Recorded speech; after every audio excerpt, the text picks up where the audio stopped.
Commonwealth கேம்ஸ்ல இந்த ஒரு ஈவெண்ட்ல India 2 history create பண்றாங்க.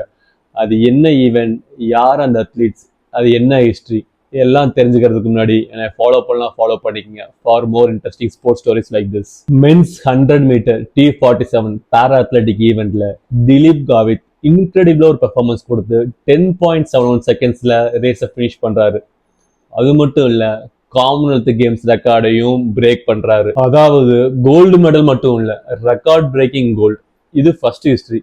இன்னொரு ஹிஸ்டரி என்னன்னா, இதே ஈவெண்ட்ல முகமது பேசில் செகண்ட் ஃபினிஷ் பண்ணி சில்வர் மெடல் வின் பண்றாரு வித் 10.83 செகண்ட்ஸ். இந்த 10.83 செகண்ட்ஸ் முகமது பேசிலோட சீசன் பெஸ்ட் ரெக்கார்ட். அது இதுக்கு முன்னாடி இதே காமன்வெல்த் கேம்ஸ்ல டபுள் போடியம் ஃபினிஷ் பண்றாங்க Sharmila Thangar and Shilpa Shaila in short put event. That is first ever double podium finish in para athletic event. But this is first time in men's para athletic ஈவெண்ட்ல ஒரே ஈவெண்ட்ல 2 medal win பண்றாங்க India, அதுவும் gold silver. So 2 history make பண்றாங்க Indian athletes இந்த ஈவெண்ட்ல.